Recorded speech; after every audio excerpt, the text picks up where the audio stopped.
मागील व्हिडिओमध्ये आपण डेरिव्हेटिव्ह ऑफ इनव्हर्स फंक्शनवरील एक्सरसाइज 1.2 मध्ये मेन एक्झाम्पल नंबर 3 पाहिलं होतं. आपण त्यानंतर पाहणार आहोत एक्झाम्पल नंबर 4. एक्झाम्पल नंबर 4 जे काही दिलेलं आहे त्या एक्झाम्पलमध्ये फक्त नोटिफिकेशन जे आहे ते वेगळं वापरलेलं आहे. आपण याच्याऐवजी 1/dx/dy असं लिहिलं होतं. म्हणजेच फक्त नोटिफिकेशन वेगवेगळं आहे पण एक्झाम्पल सोडण्याची पद्धत जी आहे ती सेम आहे. जसं की आपण दिलेल्या एक्झाम्पलमध्ये f(x) = x³ + x - 2 हे f(x) दिलेलं आहे म्हणजेच y दिलेला आहे. याला डिफरन्शिएट करूयात. Differentiate with respect to x. तिथे ना dx of f(x) = dx of x³ + dx of x - 2 constant आहे dx of 2. तर हा जो आहे नोटिफिकेशन याचं फक्त f' आपण लिहू शकतो. याचा डेरिव्हेटिव्ह काढताना 3x⁻³ - 1 x⁻² यांचा फॉर्म्युला वापरलाय जो आपला भरपूरदा वापरून झालेला आहे. dx of x⁻n = n x⁻n - 1. Derivative of x जो आहे तो 1 येतो आणि कॉन्स्टंटचा जो डेरिव्हेटिव्ह आहे तो ऑलवेज 0 असतो. म्हणून तुमचा f' जो आहे तो येणार 3x² + 1. परंतु आपल्याला f inverse of dash of 0 काढायचा आहे आणि आपल्याकडे आहे एक कन्सेप्ट जो आपला शिकून झालाय तो आहे f' ऑफ x. जर इनव्हर्स काढायचा असेल आपल्याला f' of inverse f inverse of dash of x तर ते 1/f' ऑफ x असते. असा इनव्हर्सचा फॉर्म्युला आपण थिअरम पाहिलेला आहे. नोटिफिकेशन फक्त इथे वेगळं वापरलं आपण ते dy/dx आणि 1/dx/dy असं वापरलं होतं. तर व्हॅल्यूज ठेवत आपण f' ऑफ x काढलेला आहे तो आहे 3x² + 1 आणि याला फक्त त्यांच्या म्हणण्यानुसार आपल्याला x ची व्हॅल्यू जी आहे ती 0 रिप्लेस करायची आहे.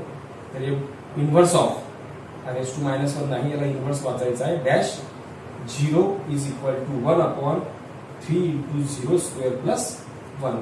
तर फायनली तुम्हाला जे आन्सर मिळणार आहे f inverse of dash of 0 = 1/1 म्हणजेच 1 हे असणार आहे आपलं फायनल आन्सर. नेक्स्ट बघूयात example number 5. Using derivative, prove that first tan inverse of x plus cot inverse of x is equal to pi/2. Second sec inverse of x plus cosec inverse of x is equal to pi/2. पण इथे condition दिली आहे for mod of x greater than or equal to 1. त्या condition बद्दल तुम्हाला नंतर सांगतो. त्यात मी पहिलं एक्झाम्पल घेतोय. पहिलं जे एक्झाम्पल आहे दिलंय की tan inverse of x plus cot inverse of x is equal to pi/2. आपण काय करूयात सुरुवातीला हे जे लेफ्ट हँड साईडचं फंक्शन आहे त्याला f(x) मानूयात. Suppose f(x) = tan inverse of x plus cot inverse of x. आपल्याला प्रूव्ह करायचं ही व्हॅल्यू pi/2 म्हणजेच we have to prove that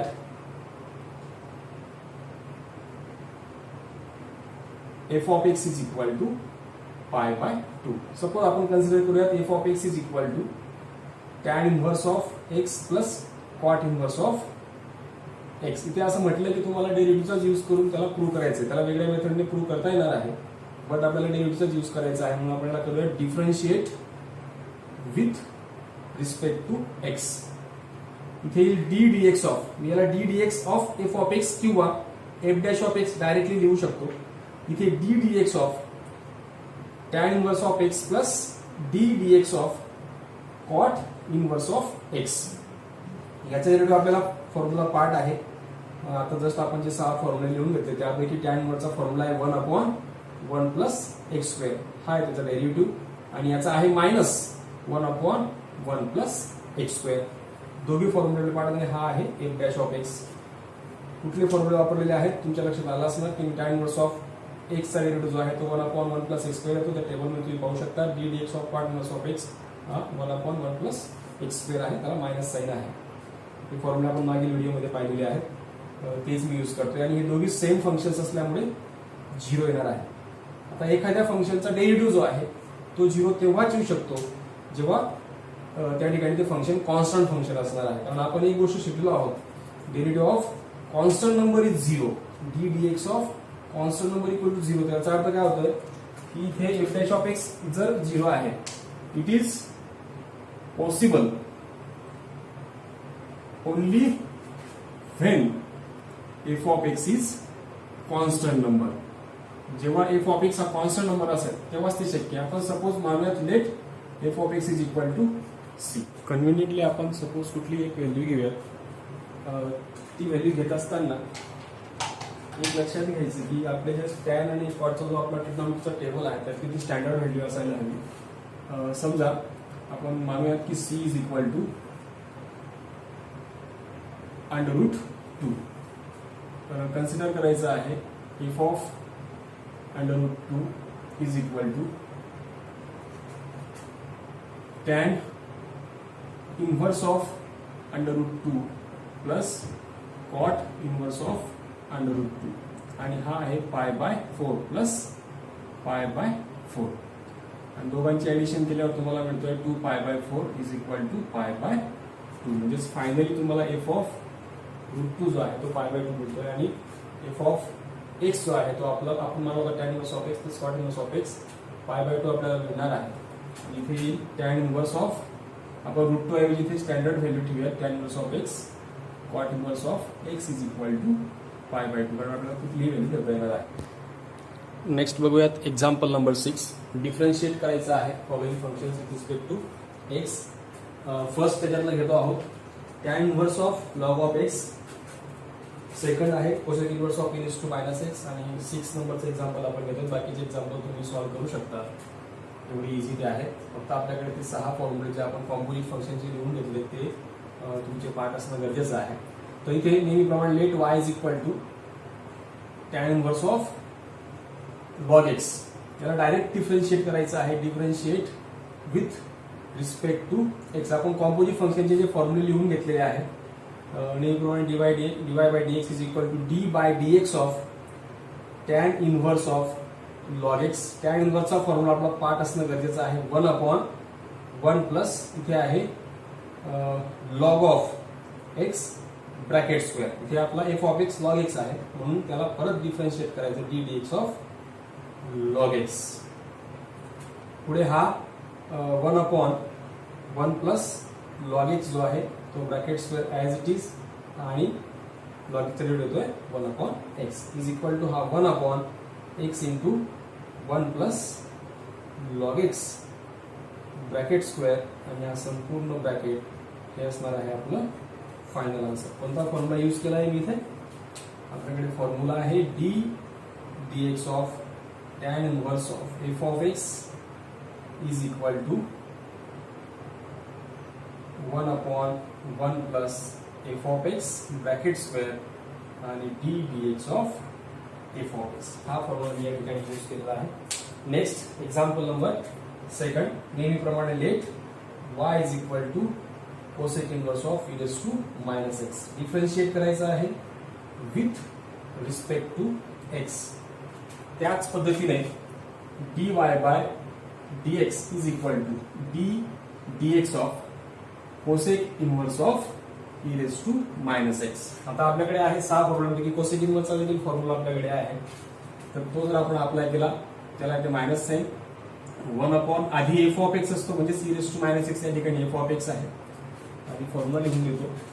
formula असा आहे d/dx of cosec inverse of F of x is equal to -1/ F of X under root F of x bracket square -1 आणि त्याला multiply d/dx of F of x.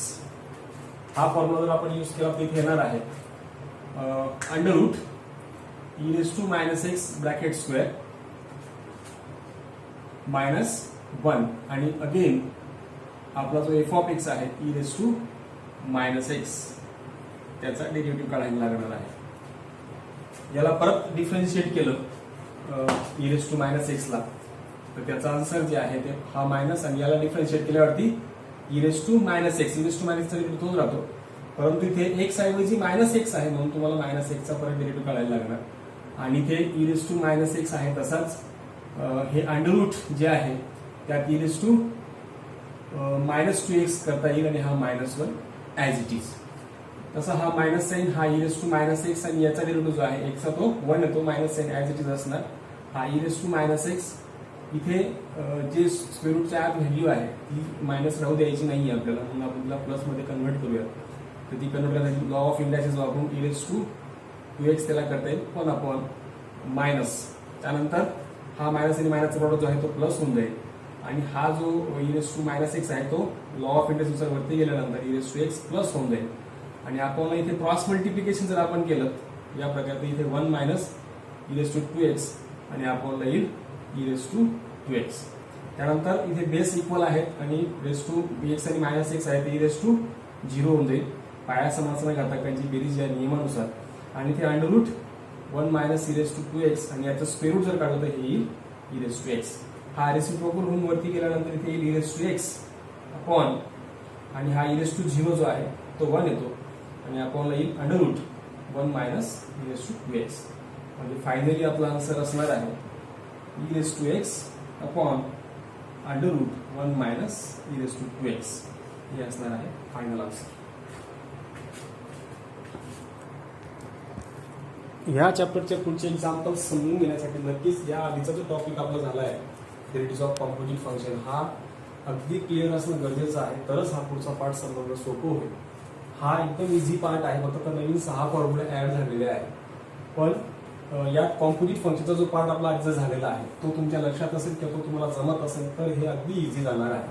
त्यामुळे हा part आपण थोडासा fast घेणार आहोत. Let y is equal to sine inverse of under root. दिसतं आहे इनव्हर्स आहे तर ऑफकोर्स इनव्हर्सचे फॉर्म्युले वापरायला लागणार आहे. डायरेक्ट डिफरन्शिएट करायला हरकत नाही. Differentiate with respect to x. काही एक्झाम्पल्स मध्ये y अजून सिम्प्लिफाय करता येतो, इथे सिम्प्लिफाय होत नाहीये, गरजेचं नाहीये, त्यामुळे आपण इथे डायरेक्ट त्याला डिफरन्शिएट करतो आहोत. तर डिफरन्शिएट केल्यावरती dy by dx is equal to d dx of sine inverse of under root 1 + x² upon 2 येणार आहे.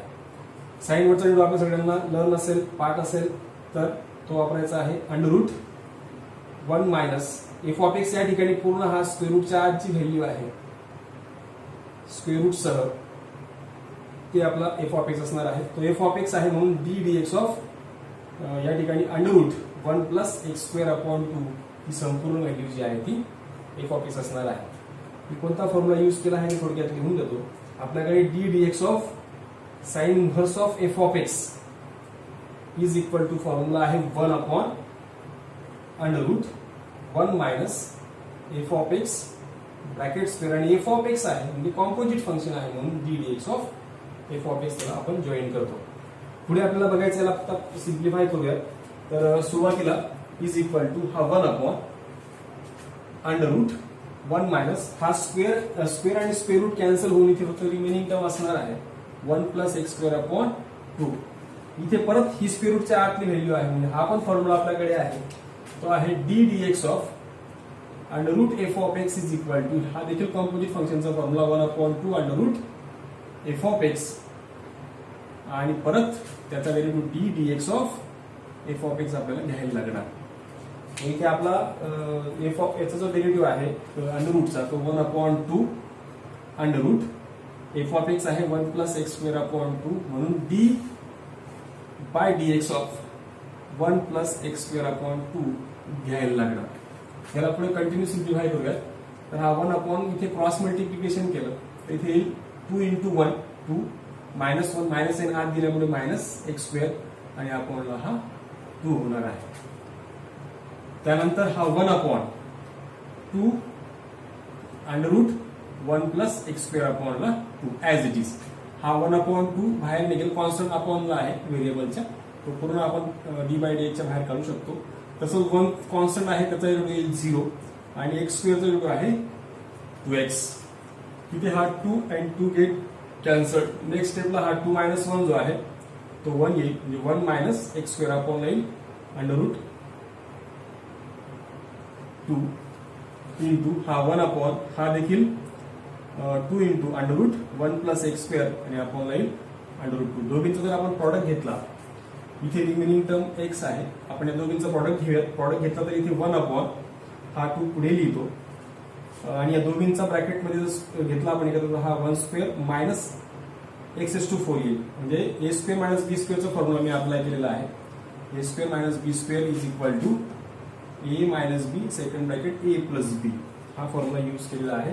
कारण या दोघी ब्रॅकेट सेम आहे, फक्त मध्ये साइन चेंज आहे. नंतर रिमेनिंग टर्म जी आहे आपल्याला √2 × √2 जो आहे तो 2 होईल. रिमेनिंग टर्म इथे x आहे, तो x वाटल्यास आपण या ठिकाणी लिहूयात. नंतर हा 2 आणि हा 2 सुद्धा कॅन्सल होतोय. जस्ट फायनली तुम्हाला जे मिळतं आहे ते आन्सर असणार आहे 1 minus x upon √1 minus x⁴ हे आपलं असणार फायनल आन्सर. नेक्स्ट बघूयात एक्झाम्पल नंबर 9.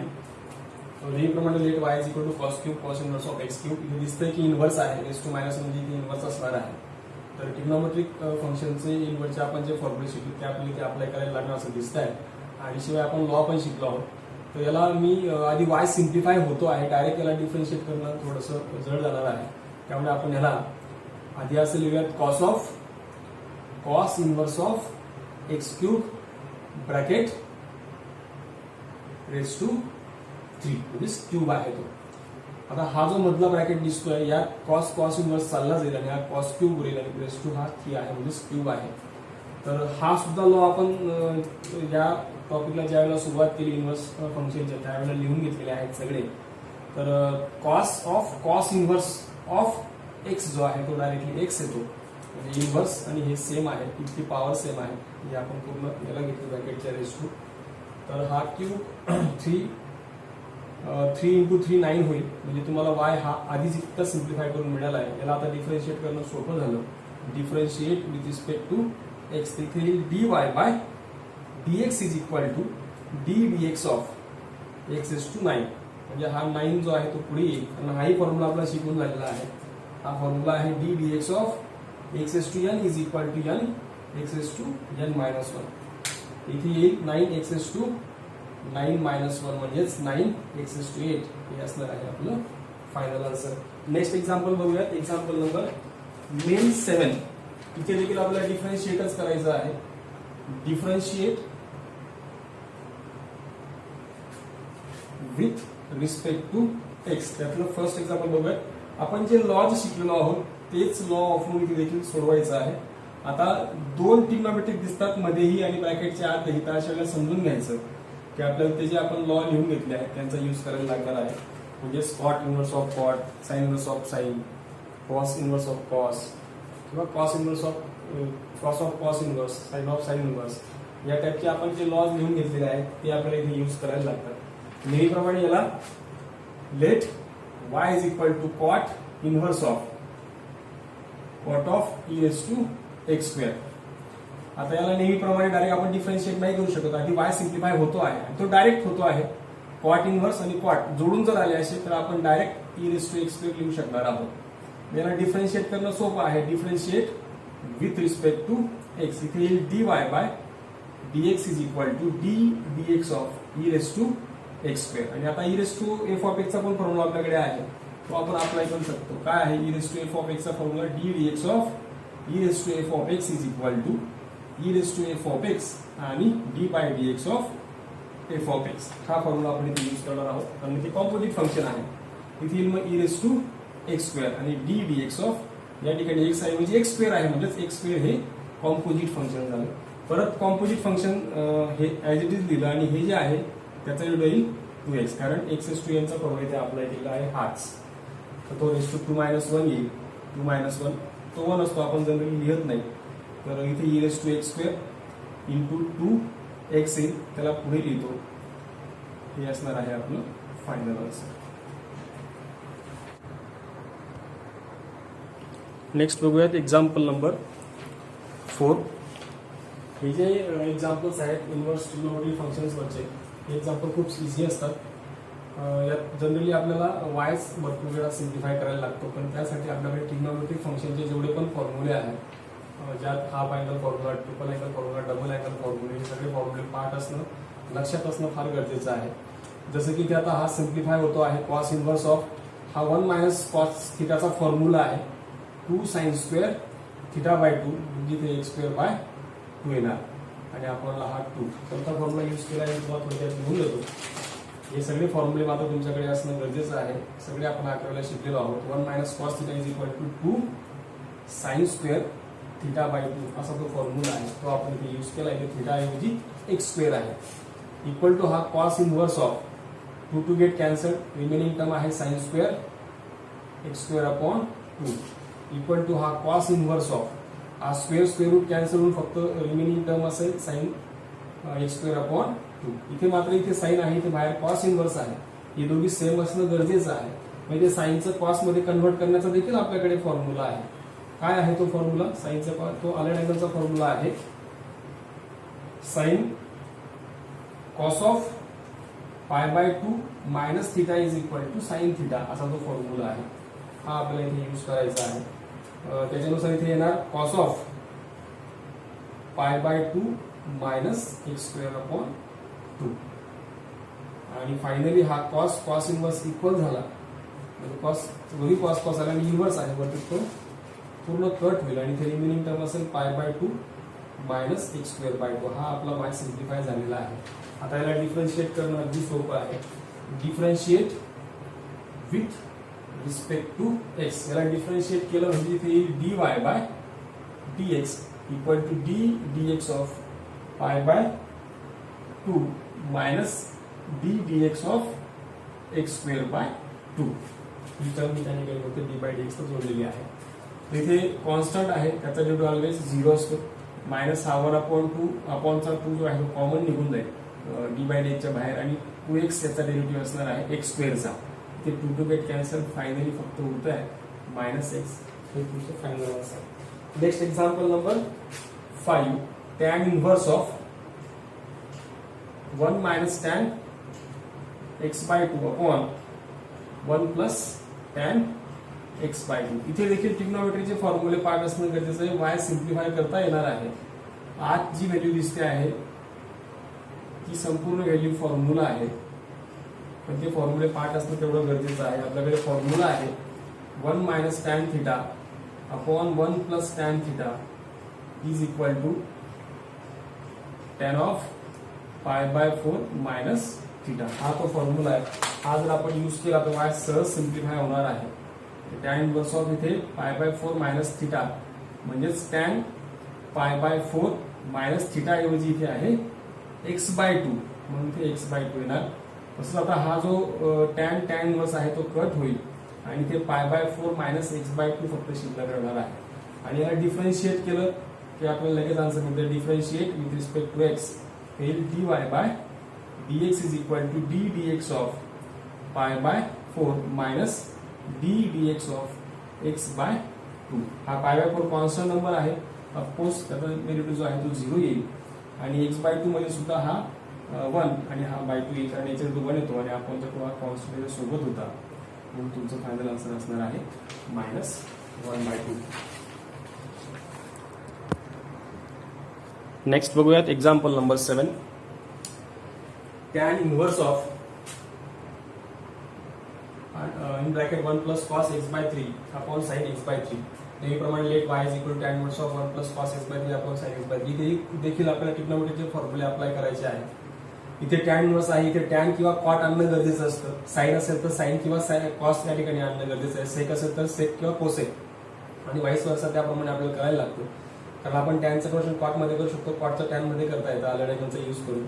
इथे आता जे दिसतं आहे इथे टॅन आणि मध्ये साइन आणि कॉस दिसतोय पण याच्या संदर्भातला आपल्याकडे फॉर्म्युला आहे.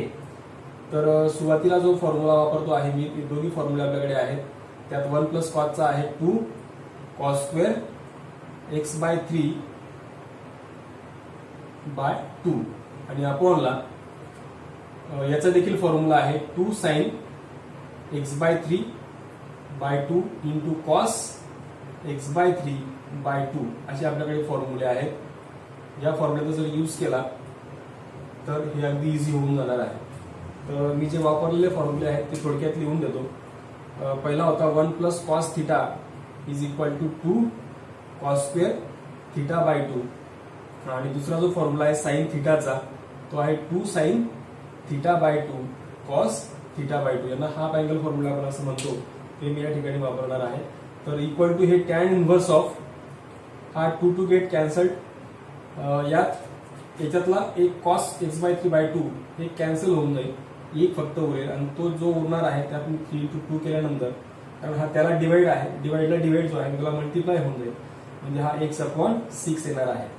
तसा हा इथे सुद्धा 2 कॅन्सल झालेला आहे, 2 आणि 2 कॅन्सल केला, तिथे एक कॅन्सल झाला, तिथे उरेल साइन x/6 आणि हा कॉस अपॉन साइन जो उरला आहे त्याला आपण डायरेक्टली टॅन मध्ये लिहू शकतो, कॉट मध्ये लिहू शकतो, कॉट x/6.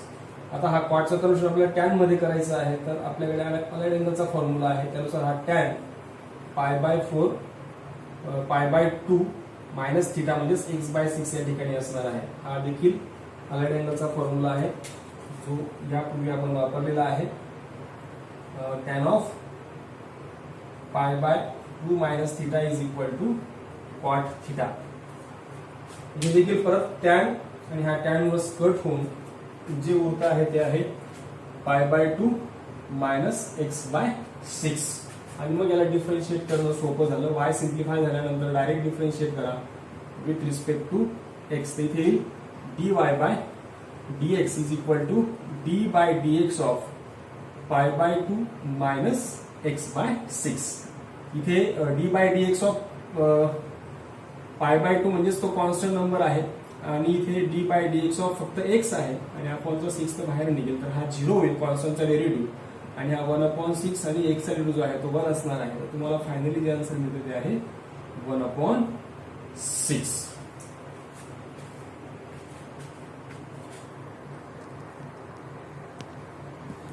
नेक्स्ट एक्झाम्पल बघूयात. Example number 12.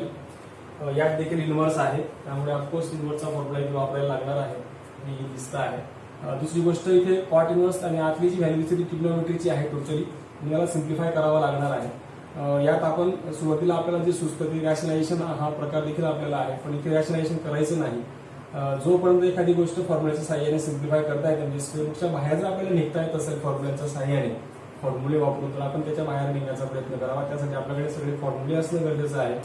तर या ठिकाणी जे मला वापरायला लागणार आहे ते दोन फॉर्म्युले असे आहेत.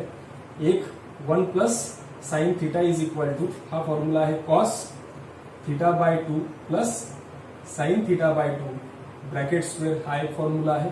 आणि 1 त्यासाठी फक्त मायनस साइन चेंज करायला लागणार, cos θ/2 minus sine θ/2 bracket square, असे दोन फॉर्म्युले आहेत. ते वापरून आपल्याला सोडवायला सहज शक्य आहे.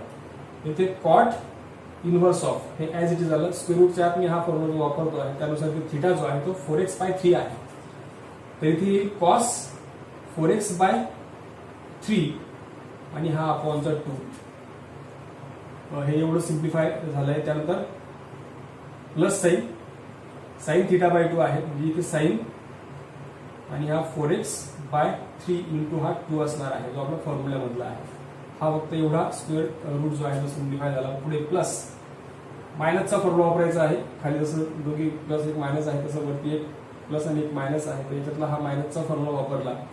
इथे येईल कॉस ऑफ 4x/3 अपॉनला 2, त्याला मल्टिप्लाय होतो आणि मायनस साइन असताना मायनस साइन आहे. इथे येईल साइन θ/2 म्हणजेच 4x/3/2 किंवा त्याला आपण इंटू करू शकतो. हा अपॉनला आहे एक्झॅक्टली सेम, फक्त ही मधली साइन चेंज होते आहे म्हणून मी पटकन लिहून घेतो. Cos 4x/3 into 2 plus sine 4x/3 into 2 minus under root cos 4x/3 into 2 minus sine 4x/3 into 2 bracket complete. आणि या ठिकाणी आता तो फॉर्म्युला वापरल्यानंतर जो ब्रॅकेटच्या वरती स्क्वेअर दिसतो आहे, इथे संपूर्ण याच्यावरती स्क्वेअर आहे, हे संपूर्ण याच्यावरती स्क्वेअर आहे, इथे देखील स्क्वेअर आहे, हे देखील स्क्वेअर आहे. म्हणून square square root square square root square square root आणि स्क्वेअर स्क्वेअर रूट कॅन्सल होईल. तर रिमेनिंग टर्म असेल 4x, त्याला जर 2 ने डिवाइड केलं तर 2 येईल, तिथे येईल 2x/3 प्लस इथे साइन 2x/3 प्लस इथे cos 2x/3 minus sine 2x/3 संपूर्ण अपॉनला इथे येईल cos 2x upon 3 plus sine 2x upon 3 minus आणि मायनस साइन ब्रॅकेटच्या आत गेल्यानंतर सुद्धा त्याची साइन चेंज होऊन जाईल म्हणून हा प्लसचा मायनस होईल 2x अपॉन 3 आणि हा मायनसचा प्लस होईल इथे येईल sign 2x upon 3 bracket complete यात हा साइन मायनस प्लस कॅन्सल होईल इथे कॉस मायनस प्लस कॅन्सल होईल आणि हा cos 2x by 3 plus cos 2x by 3 या दोघी मिळून 2 टाइम्स त्याला लिहिता येणार आहे cot inverse of 2 times cos 2x by 3 upon इथे देखील तसंच 2 sign 2 times sign 2x by 3 हा 2 परत कॅन्सल होऊन हा कॉस अपॉन साइन जो आहे तो आपल्याला कॉट लिहिता येणार आहे कारण कॉस अपॉन साइन कॉट येतो परत कॉट इनवर्स कॅन्सल होईल रिमेनिंग टर्म असेल फक्त 2x बाय 3 हा आहे आपला y जो सिम्प्लिफाय झाला आहे एकदा का सिम्प्लिफाय झाला आपण त्याला डिफरन्शिएट करू शकतो विथ रिस्पेक्ट टू एक्स इथे येणार dy by dx is equal to 2 upon 3 constant आहे d dx ऑफ हा x व्हेरिएबलला मल्टिप्लाय असलेला कॉन्स्टंट आहे तो कोएफिशियंट आहे त्याला आपण 0 नाही करू शकत तो एकटा असेल तर त्याला आपण त्याचा व्हॅल्यू 0 येतो अदरवाइज इथे त्याचं वर्ड येणार आहे आणि हा अपॉनला 3 2 अपॉन 3 हे आपलं फायनल आन्सर